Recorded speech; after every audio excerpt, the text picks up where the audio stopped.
Buenas tardes a todos, mi nombre es Elizabeth Pérez Ramírez, soy estudiante de la Universidad Politécnica del Valle de México y soy de la carrera de Biotecnología.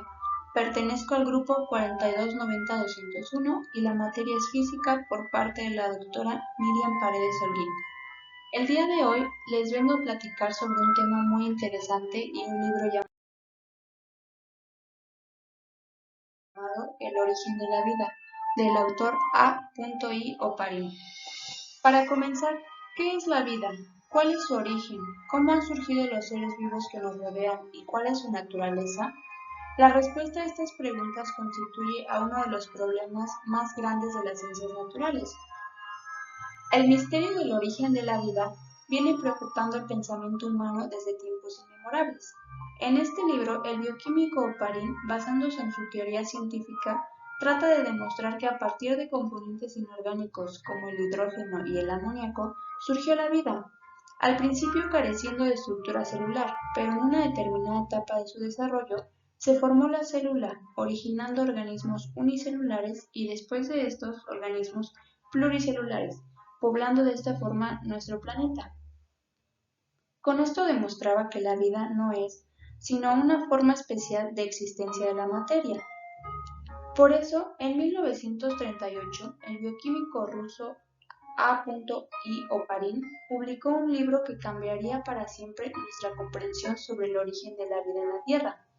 El origen de la vida es una obra fundamental que presenta una teoría revolucionaria sobre el comienzo de la vida en nuestro planeta. En la época en que Oparin escribió su libro, la comunidad científica estaba dividida sobre el origen de la vida. Algunos creían en la generación espontánea, mientras que otros proponían la hipótesis de la panspermia. Así es como damos comienzo a nuestro primer capítulo del libro. En este capítulo, Oparin presenta una visión general de las teorías y creencias sobre el origen de la vida que existían antes de su hipótesis. Oparin comienza describiendo la creencia en la generación espontánea, que era ampliamente aceptada en la época. La generación espontánea es la idea de que la vida puede surgir espontáneamente de la materia inerte. Oparin explica cómo esta creencia se remonta a la antigüedad y cómo fue sostenida por científicos y filósofos a lo largo de la historia. Sin embargo, Oparin también describe cómo la generación espontánea fue cuestionada por científicos como Louis Pasteur, quien demostró que la vida no puede surgir espontáneamente en un ambiente estéril.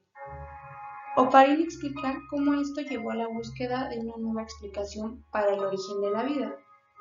En este capítulo, Oparin también presenta una visión general de la hipótesis de la panspermia, que sugiere que la vida llegó a la Tierra desde el espacio exterior. Oparin explica cómo esta hipótesis fue propuesta por científicos y cómo fue debatida en la comunidad científica. En un pequeño resumen del primer capítulo, se presenta una visión general del contexto histórico en el que se desarrolló su hipótesis. También se describen las creencias y teorías que existían antes de su hipótesis y cómo éstas fueron cuestionadas y debatidas en la comunidad científica. Segundo de esto, en el capítulo 2, Oparin propuso una hipótesis innovadora, la cual es: la vida surgió en la Tierra a partir de moléculas orgánicas simples que se formaron espontáneamente en el ambiente primitivo. Primero comienza describiendo la composición química de la Tierra primitiva y cómo esta composición química podría haber dado lugar a la formación de moléculas orgánicas simples. Oparin explica cómo estas moléculas orgánicas simples podrían haberse acumulado en la superficie terrestre y cómo podrían haber dado lugar a la formación de estructuras más complejas. Oparin también describe cómo estas estructuras complejas podrían haber dado lugar a la emergencia de la vida en la Tierra. Oparin explica cómo la vida primitiva podría haberse caracterizado por la ausencia de células y la presencia de moléculas autorreplicantes. En este capítulo, Oparin también presenta una visión general de los mecanismos químicos que podrían haber dado lugar a la formación de moléculas orgánicas simples en la Tierra primitiva. También se explica cómo estos mecanismos químicos podrían haber sido influenciados por factores como la temperatura, la presión y la composición química de la Tierra primitiva. En un pequeño resumen del segundo capítulo, se presenta la hipótesis de Oparin sobre el origen de la vida en la Tierra. Se describe cómo es la composición química de la Tierra primitiva y cómo es que ésta podría haber dado lugar a la formación de moléculas orgánicas simples y cómo estas moléculas a su vez podrían haber dado lugar a la emergencia de la vida en la Tierra.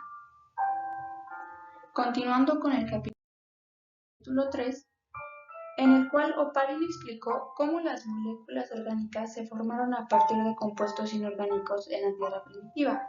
Estas moléculas se acumularon en la superficie terrestre y dieron lugar a estructuras más complejas.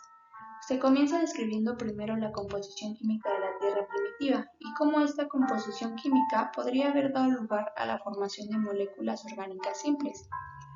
Oparin explica cómo los compuestos inorgánicos presentes en la atmósfera y en los océanos podrían haber reaccionado para formar moléculas orgánicas, como los aminoácidos y los carbohidratos, siendo estos un ejemplo de ellos.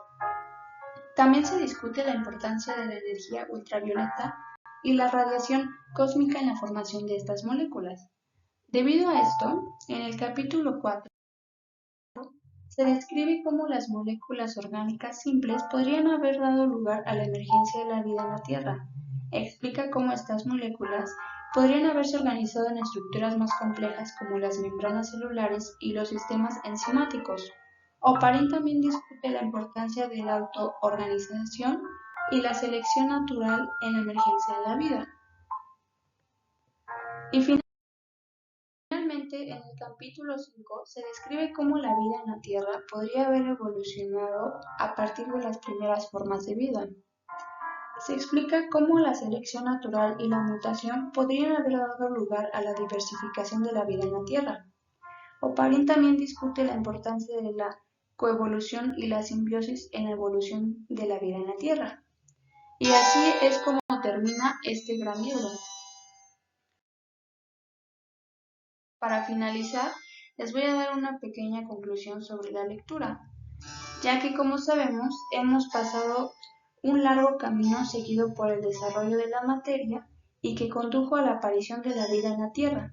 Al principio vimos al carbono disperso en átomos sueltos por la atmósfera incandescente de las estrellas. Posteriormente, lo descubrimos formando parte de los hidrocarburos que se organizaron en la superficie de la Tierra. Más adelante, estos hidrocarburos dieron derivados oxigenados y nitrogenados y se convirtieron en las sustancias orgánicas más simples. En las aguas del océano primitivo, esas sustancias formaron cuerpos más complejos, los cuales aparecieron las proteínas y otras sustancias análogas. Así fue como se formó el material del que están constituidos los animales y los vegetales. Al principio este material se hallaba simplemente disuelto, pero después se separó formando los coacervados.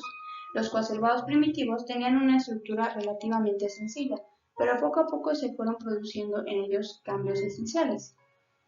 Se fueron haciendo cada vez más complicados y su estructura cada vez más perfecta, hasta que por fin se convirtieron en seres primitivos progenitores de todo lo vivo en la Tierra. La vida siguió desarrollándose al principio. Los seres vivos carecían de estructura celular, pero en una determinada etapa del desarrollo surgió una célula y se formaron los primeros organismos unicelulares y luego los pluricelulares que poblaron nuestro planeta. Así es como la ciencia ha hecho de lado los principios religiosos y espirituales de la vida y el origen divino de los seres vivos. Los adelantos de las ciencias naturales modernas han logrado descubrir las leyes que percibieron el origen y el desarrollo de la vida. Hoy día ha sido estudiada con todo detalle la organización interna de los seres vivos. Esto nos permite demostrar directamente que la vida no es sino una forma especial de la existencia de la materia. Y con esto concluyo esta reseña sobre el libro. En mi opinión es un libro bastante bueno y espero tengan la oportunidad de poder leerlo. Muchas gracias por su atención.